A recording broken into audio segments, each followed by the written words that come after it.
En esas dos posiciones encontramos a los legalistas. Los legalistas son aquel grupo de personas, como los fariseos, como en el primer siglo se presentaron los legalistas, por ejemplo en Galacia, los judaizantes, que querían traer a la iglesia, al pueblo de Dios, a las normas de la ley, a cumplir con las leyes rituales. Pero por otro lado, encontramos a los libertinos, es el polo contrario, aquellas personas que dicen: Cristo ya pagó, Cristo ya abolió la ley, ya no tenemos que vivir bajo la ley, nosotros ahora vivimos bajo la gracia, somos salvos por la fe y no por la obediencia a la ley. Entonces la ley es algo del pasado. Algunas personas dicen: no, es que la ley era para los tiempos antiguos, para el pueblo de Israel, porque eso era algo arcaico, eso era para esa época, ya no es para nosotros. Entonces se ha torcido mucho la enseñanza sobre la ley de Dios. ¿Por qué? Porque el enemigo no está interesado que nosotros glorifiquemos al Señor a través de la obediencia a la ley. El enemigo no está interesado en que nosotros glorifiquemos al Señor por medio de la obediencia a la ley, porque es lo que Él demanda de nosotros. Entonces, ¿qué hemos visto acerca de la ley de Dios? Esta ya es la cuarta enseñanza. Hemos visto, en primer lugar, vimos su definición, y en su definición vimos que es el conjunto de leyes dado por Dios al pueblo de Israel. Es una instrucción autoritativa, y vimos que la ley moral de Dios es la que marca los términos para conllevar la relación entre Dios y nosotros, para enmarcar la relación entre Dios y todos los seres humanos. La relación entre Dios y todos los seres humanos está enmarcada por la Santa Ley. Eso lo vimos en segundo lugar, el alcance de la ley de Dios. Y vimos que el alcance de la ley es para todos. Vimos que Dios es el autor de la ley, porque Él es el creador, y a través de su ley santa, Él determina qué es lo bueno y qué es lo malo. El hombre natural, el hombre sin Dios, no puede determinar qué es lo bueno y qué es lo malo. Por eso hoy en día vemos que hay gentes que defienden el homosexualismo, que defienden la pecaminosidad sexual, el concubinato, el adulterio, la pedofilia. La defienden porque para ellos es bueno. Defienden la libertad religiosa, ¿sí? Por ejemplo, esta semana supimos de un personaje por allá en Australia que mató a no sé cuántos musulmanes, y entonces hubo manifestaciones en todo el mundo, y los cristianos: oh no, ¿cómo mataron a esta gente? Resulta que este asesino no fue un cristiano, sino un nazi, un neonazi, ¿cierto? Y nosotros no estamos de acuerdo con eso, pero no somos ecuménicos. Pero nadie, absolutamente nadie, o muy poca gente, habló de los cientos de personas que fueron asesinadas en África. Cientos de cristianos asesinados en África por ser cristianos. Entonces, vemos aquí una desigualdad en el asunto. Decimos: queremos libertad religiosa, pero libertad religiosa ¿para quién? A nosotros, los cristianos bíblicos, se nos considera unos extremistas que hay que acabar. Hoy en día lo que es aceptable ante el mundo es el cristianismo ecuménico, el cristianismo que todo lo acepta, el cristianismo de la puerta ancha. Entonces vemos que hay graves situaciones de aceptación, tanto religiosa como de aceptación del pecado. ¿Por qué? Porque el hombre carnal, sin Dios, no considera que Dios es el legislador y que es el quien determina qué es lo bueno y qué es lo malo. Y eso es un grave problema que está sucediendo en la iglesia. Por eso vemos cosas tan escandalosas como pastores pedófilos, como pastores que se están casando 2 veces, y como pastores que se están casando con otros pastores homosexuales. Esto es una vergüenza para la iglesia. Pero hoy es aceptado, porque cada uno tiene sus emociones, y conforme a mi emoción yo dictamino qué es lo bueno y qué es lo malo. No, eso no es así. Quien dictamina qué es lo bueno y qué es lo malo es Dios, que es nuestro creador.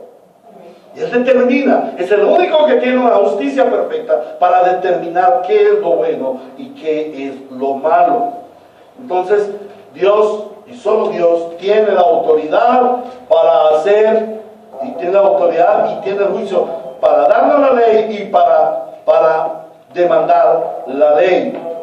Ahora, vimos también que en la ley de Dios vemos sus atributos morales, como santidad, justicia, verdad, amor, gracia. Todos los atributos morales están expresados en la ley de Dios, en la ley moral, en estos 10 mandamientos. Ahora, vemos que el Señor creó al ser humano a su imagen y semejanza. Y además de eso, lo dotó para que el hombre se ajuste a ese carácter de Dios. O sea, Dios lo creó en un estado de santidad. Dios creó al ser humano en un estado de santidad, no en un estado de pecaminosidad. Dios creó al ser humano en un estado de santidad a su imagen y semejanza. Al hacerlo a su imagen y semejanza, le estaba dotando para que el hombre cumpliera la ley de Dios, porque es parte del carácter de Dios. Entonces, vimos eso. También vimos cuál es la posición de la iglesia bíblica respecto de la ley, de la iglesia bíblica Río de Gracia, nuestra posición. Entonces en ello vimos que nosotros creemos que la ley de Dios está vigente, que la ley de Dios es el medio por el cual Dios va a juzgar a todo hombre, y que nosotros no cumplimos la ley para ganarnos la salvación, que no es una demanda de Dios el que nosotros cumplamos la ley para ganarnos la salvación o el favor de Dios, sino que la obediencia a la santa ley es una consecuencia del nuevo nacimiento. O sea que cuando nosotros nacemos de nuevo, Dios produce en nosotros un amor y una voluntad especial para cumplir con la ley de Dios. O sea, para no matar, para no robar, para guardar el día del Señor, para amar al Señor, para no tener ídolos. Esto se produce en nosotros por obra de Cristo, por obra del Espíritu Santo, y no como un esfuerzo personal. Pero también creemos que somos responsables delante de Dios de la obediencia a su ley moral. Y también creemos que la santificación progresiva nos conduce cada día más a ser más cumplidores de su santa ley. Amén. Por su gracia. Entonces, eso es lo que hemos visto de la ley de Dios. Hoy se titula el tema que hoy vamos a estudiar se titula la singularidad de la ley dada en el Sinaí. La singularidad de la ley dada en el Sinaí. ¿Qué significa eso de la singularidad de la ley dada en el Sinaí? Esto de la singularidad quiere decir que hay una serie de circunstancias que se presentaron, una serie de circunstancias únicas, irrepetibles, que se presentaron cuando el Señor dio la santa ley en el Sinaí. Y el hecho de esa singularidad en toda la Biblia nos marca la importancia que Dios le da a su santa ley y por ende la importancia que nosotros le debemos dar.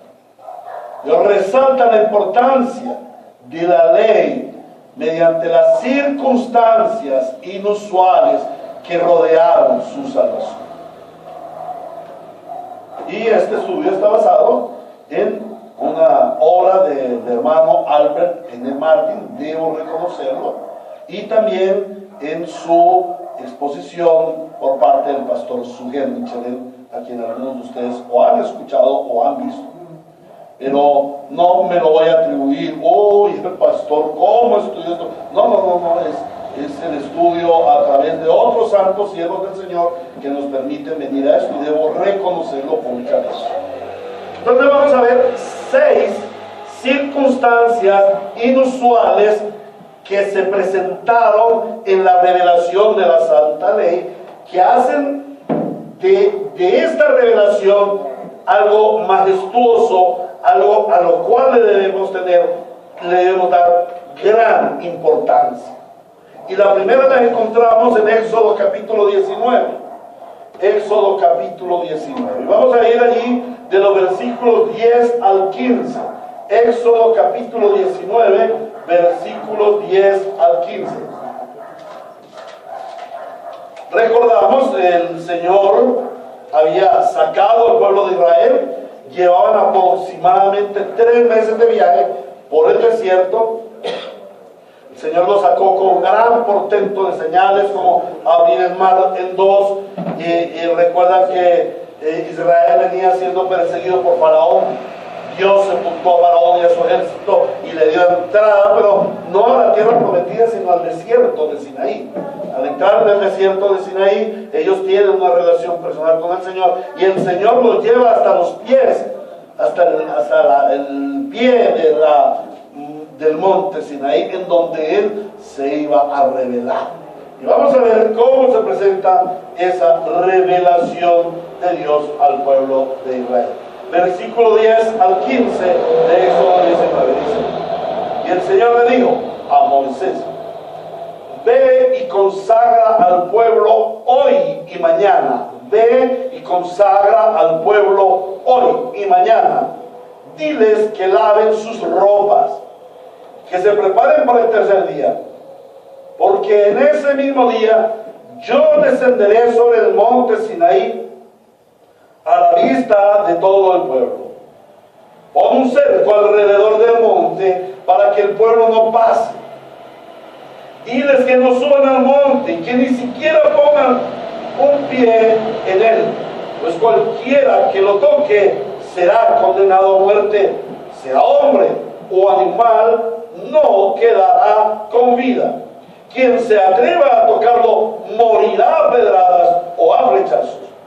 Solo podrán subir al monte cuando se oiga el toque largo de la trompeta. En cuanto a Moisés bajó del monte, consagró al pueblo. Ellos por su parte lavaron sus ropas.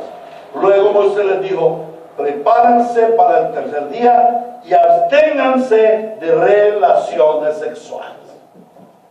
Aquí vemos como caso único en la Biblia, único, cómo el Señor da una serie de órdenes para la consagración del pueblo.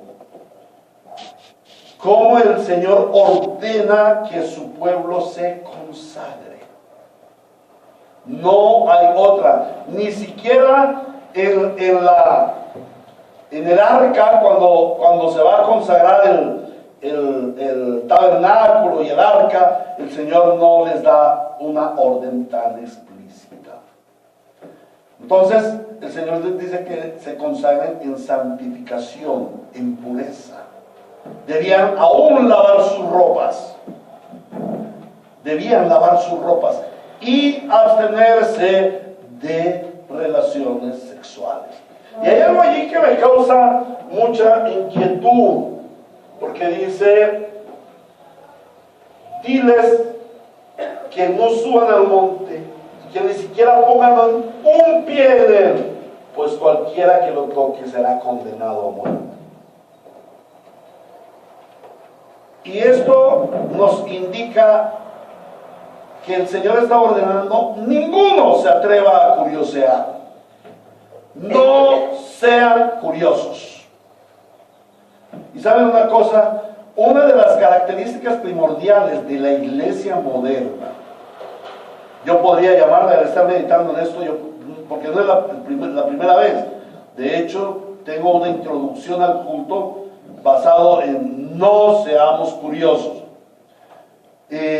Una de las características de la iglesia moderna, posmoderna, es que es una iglesia curiosa.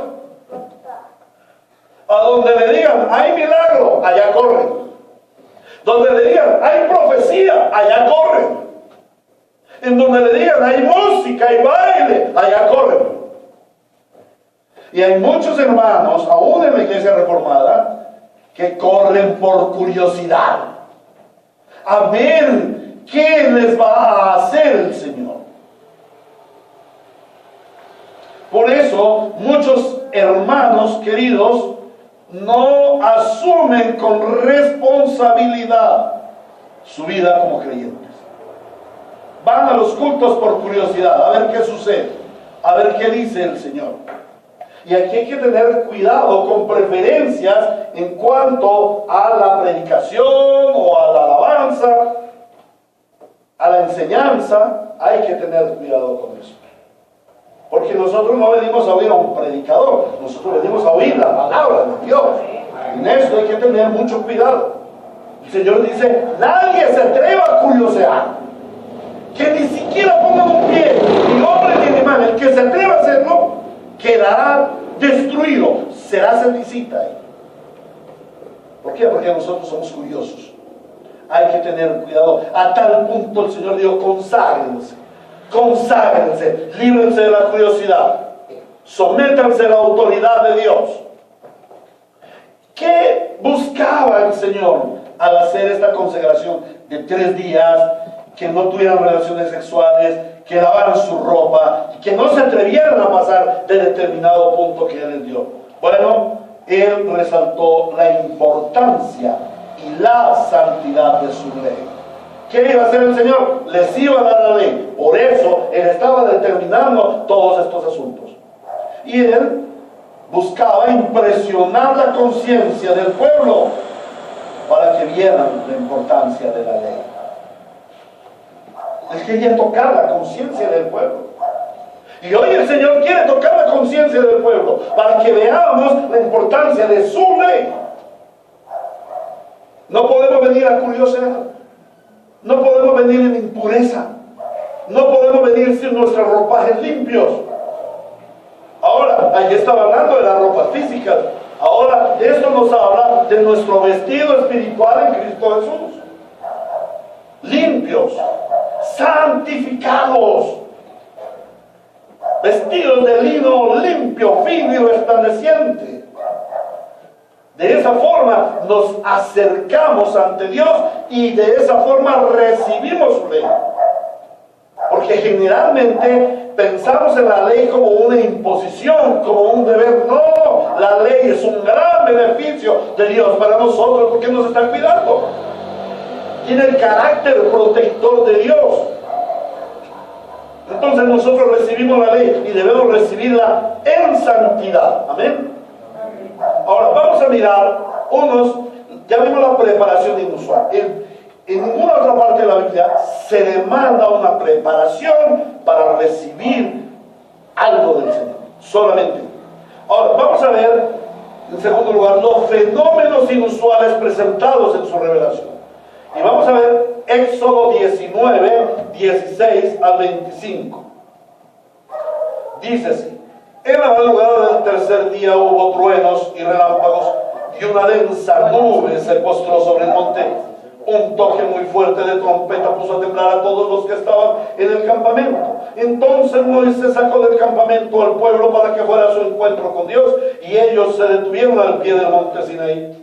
El monte estaba cubierto de humo porque el Señor había descendido sobre él en medio de fuego. Era tanto el humo que salía del monte que parecía un horno. Todo el monte se sacudía violentamente y el sonido de la trompeta era cada vez más fuerte. Entonces habló Moisés y Dios le respondió en el trueno. El Señor descendió a la cumbre del monte Sinaí y desde allí llamó a Moisés para que subiera. Cuando Moisés llegó a la cumbre, el Señor le dijo: baja y advierte al pueblo que no intenten ir más allá del cerco para verme, no sea que muchos de ellos pierdan la vida. Hasta los sacerdotes que se acercan a mí deben consagrarse, de lo contrario yo arremeteré contra ellos. Moisés le dijo al Señor: el pueblo no puede subir al monte Sinaí, pues tú mismo nos has advertido, pon un cerco alrededor del monte y conságramelo. El Señor le respondió: baja y dile a Aarón que suba contigo, pero ni los sacerdotes ni el pueblo deben intentar subir a donde yo estoy, pues de lo contrario yo arremeteré contra ellos. Moisés bajó y repitió eso mismo al pueblo. Amén. Amén.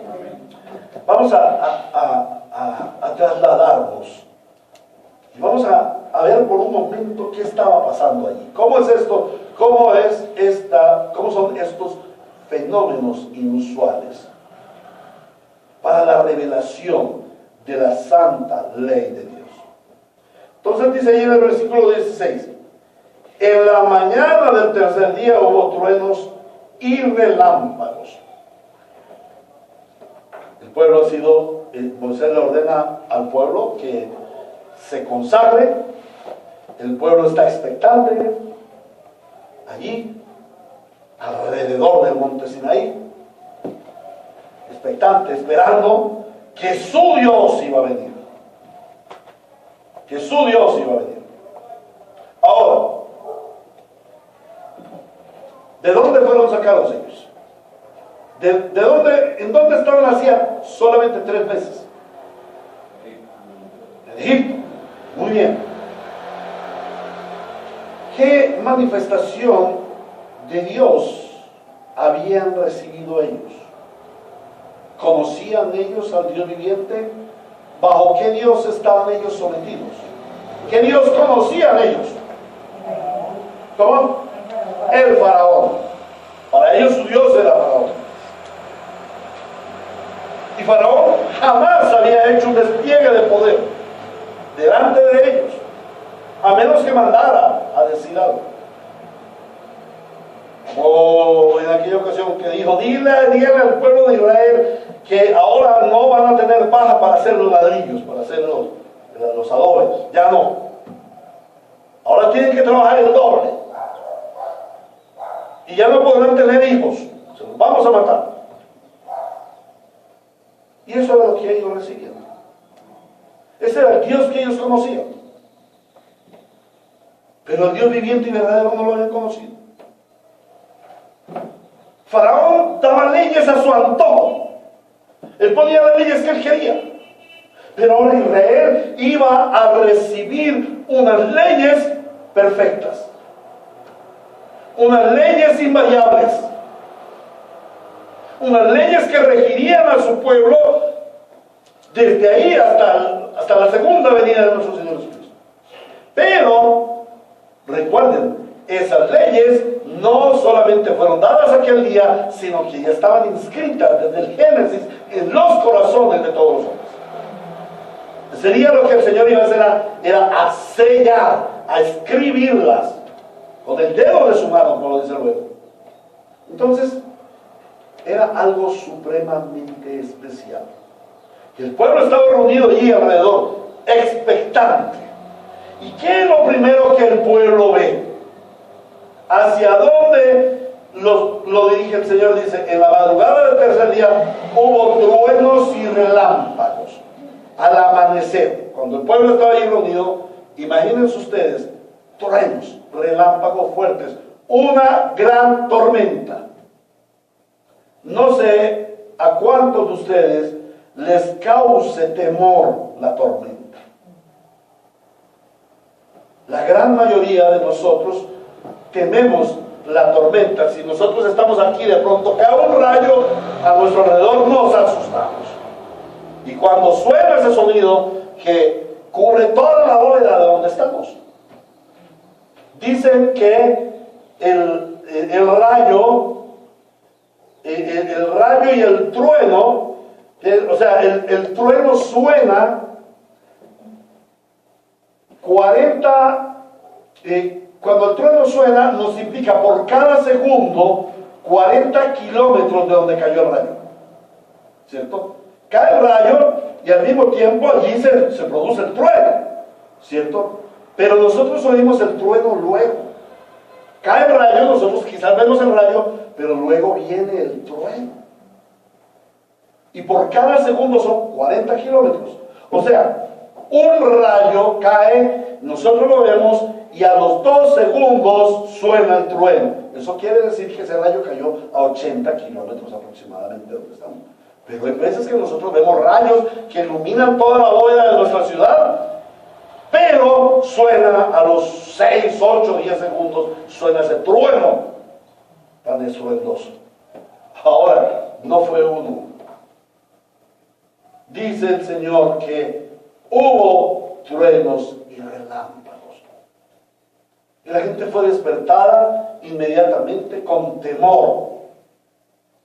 Y dice, y una densa nube se posó sobre el monte. Entonces ellos vieron una densa nube cubrirse sobre el monte, y los rayos y los truenos. Y ellos, un toque muy fuerte de trompeta puso a temblar a todos los que estaban en el campamento. La Reina Valera dice, una bocina fuerte. Ustedes se imaginan oír una trompeta que pone a temblar a las personas. ¿Cómo será ese sonido? Además de eso, también dice que iba en progreso esa trompeta. Dice, entonces Moisés lo sacó del campamento al pueblo para que fuera a su encuentro con Dios, y ellos se detuvieron al pie del monte Sinaí. El monte estaba cubierto por humo. ¿Por qué estaba cubierto por humo? ¿Qué produce el humo? ¿Qué es lo que produce el humo? El fuego. Había fuego. El monte estaba cubierto por humo porque había fuego en el monte. Y no era cualquier incendio de lo que nosotros vemos. El monte estaba en fuego, en llamas, y producía una gran nube de humo. Y dice, el monte estaba cubierto de humo porque el Señor había descendido sobre él en medio del fuego. El Señor es fuego consumidor. Era tanto el humo que salía del monte que parecía ¿qué? Un horno. Todo el monte se sacudía violentamente. Aparte de eso hubo terremoto. Pero no fue un terremoto de 2 segundos como el de ayer. ¿Quién sintió el temblor de ayer? No sabían que hubo temblor. Dicen que hubo un temblor muy fuerte. Imagínense, fueron 6 grados. Allá todo el pueblo sintió el temblor. El monte se sacudía fuertemente, violentamente. Había una gran violencia. Y el sonido de la trompeta era cada vez más fuerte. ¡Wow! Terrible esto. ¿Cómo te sentirías tú ante todas estas señales?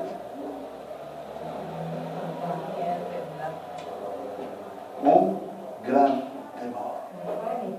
Un gran temor. Un gran temor. ¿Cuándo volverá a suceder eso? Cuando venga el fin del mundo, hermanos. En la segunda venida de Cristo se producirá un gran temor. Se oirá la bocina, la gran trompeta, la final trompeta. La tierra será destruida con fuego, con temblor, con terremoto. Todo este sistema de cosas se acabará. ¿Cómo estaría aquel pueblo? Con gran temor. Ahora, ¿por qué el Señor dio esta inmensa forma de o preparó estos fenómenos para ¿qué es lo que iba a hacer él? Dictaminar su ley. Entonces, ¿por qué el Señor hace todo esto? Él podía haberle dicho a Moisés, escribe, guárdalo en una piel de carnero, en un pergamino, escríbelo y díselo al pueblo. ¿Por qué el Señor hizo eso? ¿Por qué piensas tú que el Señor hace tal despliegue de poder? Para temor a sus leyes. Para que temamos a su santa ley. Para que temamos a su ley. Y la iglesia debe temer a su ley, porque dictamina qué es lo bueno y qué es lo malo, qué es lo que agrada al Señor y qué es lo que le desagrada a Él. Y debe haber un gran temblor en nosotros. Y cuando violamos la santa ley, y un fuego consumidor debería consumirnos, y un gran temblor y miedo delante de Él. Él quería mostrar que la santa ley es importante y las consecuencias que produciría su violación. De hecho, ese es el infierno. La consecuencia de no obedecer la ley de Dios. Porque hablamos ya en el sermón anterior de que Dios juzgará a todo hombre por su ley. Todos. Ni uno solo pasará sin pasar por el estándar de la ley. Tremendo esto. El Señor muestra este portento de señales para que nosotros tengamos gran temor por su santa ley. Amén. Amén. Ahora vamos a ver la comunicación inusual de la revelación de la ley.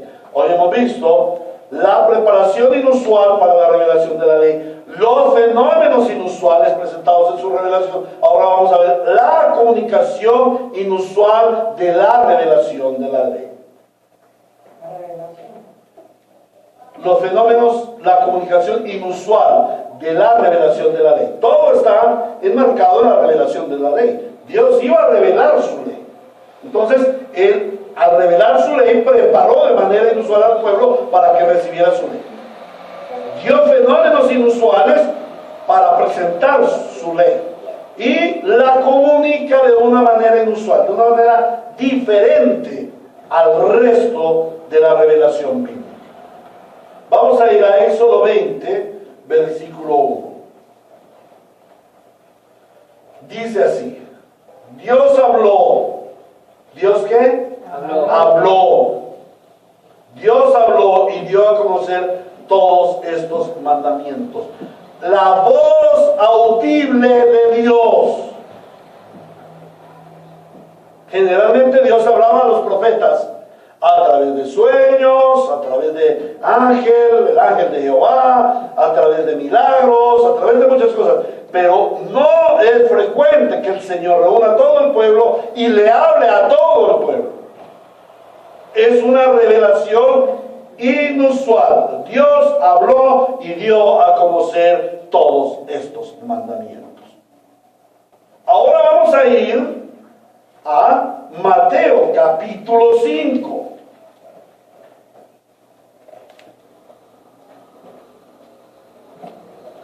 Cuando vio a las multitudes, Jesús, cuando vio a las multitudes, subió a la ladera de una montaña y se sentó. Sus discípulos se le acercaron y tomando él la palabra, comenzó a enseñarles. O sea, hablando. Dios habló. De la misma manera como Dios habló en el Antiguo Testamento, ahora Dios habla en el Nuevo Testamento. Personalmente habla Dios. Vamos a ir a Éxodo capítulo 20, versículo 19. 18 y 19. Ante ese espectáculo de truenos y relámpagos, de sonidos de trompeta y de las montañas y de la montaña envuelta en humo, los israelitas temblaban de miedo y se mantenían a distancia. Así que le suplicaron a Moisés: háblanos tú y te escucharemos. Si Dios nos habla, vamos a morir muy seguramente. ¿Ustedes se imaginan cómo calaron esas palabras de Dios en el corazón del pueblo? ¿Cómo penetraron esas palabras que ellos temblaban de miedo y dijeron: no queremos oír a Dios? Por favor, Moisés, haz algo. Habla tú por nosotros. Dile tú que te habla a ti y nosotros te escuchamos. Y vamos a ser juiciosos. Y vamos a jugar a que somos obedientes Pero que Dios no nos hable, porque nos va a matar, nos va a destruir. Es tan fuerte la voz de Dios que el pueblo se asusta y dice: no nos hables más, oh Dios, que hay un intermediario entre Dios y nosotros, porque su voz es fuerte. Bueno, eso es lo que pasa en el Nuevo Testamento, eso es lo que pasa en el Evangelio. Cristo no abolió la ley, Cristo se puso como intermediario en la ley. Porque la voz de Dios es fuerte, tan fuerte que debemos ser destruidos por la voz de Dios por haber pecado delante del Santo. Pero Cristo se interpone entre Dios y nosotros para hablarnos dulcemente la voz tronante del Dios Todopoderoso. Él se interpone. ¿Y cómo se interpone? En sacrificio de cruz. Él no se interpuso así nomás. Bueno, Señor, háblame a mí y yo hablo al pueblo. No. Él se interpuso en el sacrificio de la cruz. Y esto es tremendo, hermanos. Porque esto debe ponernos a pensar en cuál es el valor de la ley para la iglesia. El valor de la ley para la iglesia es la muerte de Cristo. Porque Cristo murió para pagar por nuestros pecados, o sea, para pagar por la violación de la ley que hicimos nosotros, que cometimos nosotros. Y Él se pone como intermediario para que esa voz de Dios no nos destruya. Vamos a ir a Deuteronomio 5. Versículos 4 y 5. Deuteronomio 5, versículos 4 y 5.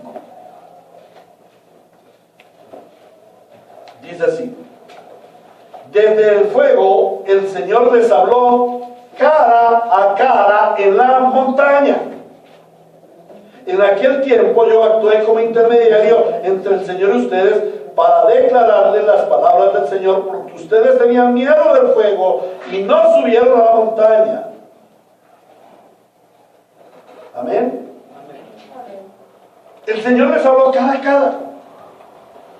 ¿Cuándo más volvió el Señor a hablar cara a cara? Nunca más. Nunca más les volvió al pueblo de Israel. Esto nos muestra la importancia que el Señor le da a la ley, que la única vez en que llama a su pueblo y les habla cara a cara sus mandamientos. Hoy tenemos sus mandamientos en la santa ley de Dios, en el libro, en la Biblia, y Él nos habla cara a cara, pero hay un intermediario. Moisés fue un intermediario humano. Pero Cristo es el intermediario divino. Y eso nos debe hacer reflexionar cuán importante para nosotros es el cumplimiento de la ley. Cuán importante es para nosotros cuando el Señor te dice: yo soy Jesucristo, tu Redentor, tu Salvador y tu único Señor. Cuán importante es para ti eso, hermano. Él es el Señor tu Dios, el Dios del domingo. O a veces tenemos actividades que hacer el domingo, paseos para el domingo, familia para el domingo, hijos para el domingo, pero el Señor para un lado. Entonces, si eso es así, Él no es el Señor tu Dios. Él no es el Señor tu Dios, definitivamente. Porque el domingo es el día del Señor. Y eso lo vamos a hablar cuando lleguemos al cuarto mandamiento. ¿Quién es el Señor tu Dios para ti? Cuando el Señor dice: no tendrás dioses ajenos delante de mí, y no te inclinarás a ellos, ni los adorarás.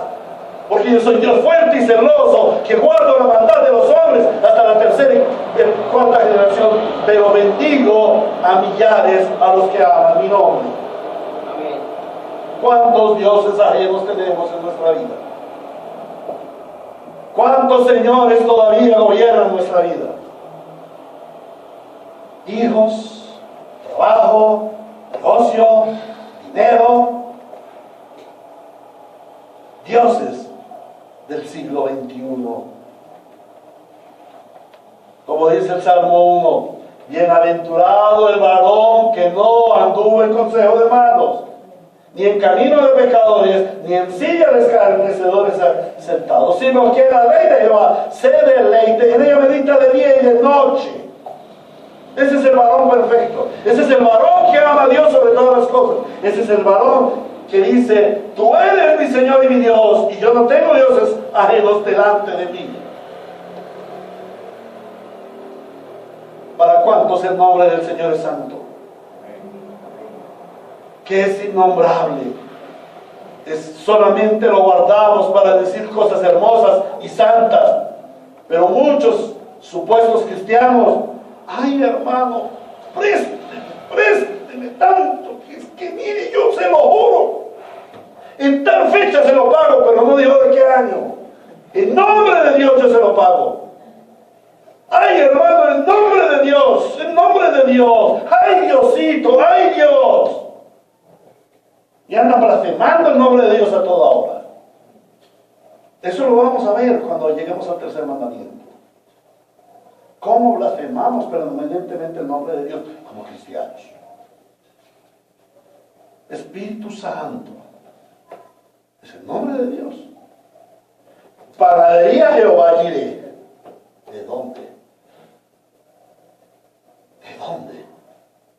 El nombre santo del Dios santo puede compararse con un negocio humano, así sea de panes. Esto es tremendo, hermanos. Cuando el Señor dice, no robarás, no matarás, no darás falso testimonio, no mentirás, no codiciarás los bienes de tu prójimo. Guardarás santo el día del Señor, honrarás a tu padre y a tu madre. Todo eso debe hablarnos cara a cara el Señor. Debe hablarte cara a cara el Señor. Y si no fuera por el Señor Jesucristo, tú ya serías en mi cita. Pero es que el Señor Jesucristo está intermediando entre Él y nosotros. Y no solamente intermediando porque no cumplimos, sino intermediando para que cumplamos. ¿Cuánto vale la ley de Dios para la iglesia de hoy en día? ¿Cuánto vale la iglesia de Dios para ti? ¿Cuánto vale la ley de Dios para ti como cristiano? ¿Cuánto vale la ley de Dios para el padre de familia al hacer cumplir los mandamientos a sus hijos? A veces ni los enseñan. Ahora ya tenemos cierto conocimiento de Dios, pero rogaría a los hermanos que me dijeran cuál es el primer mandamiento de la ley de Dios. Uno que se levante y me diga, el primer mandamiento de la ley de Dios es este, sin mirar Éxodo 20. A ver, hermana Amanda. Yo soy el Señor tu Dios. Sí, pero hay algo más. Esa es la implicación positiva.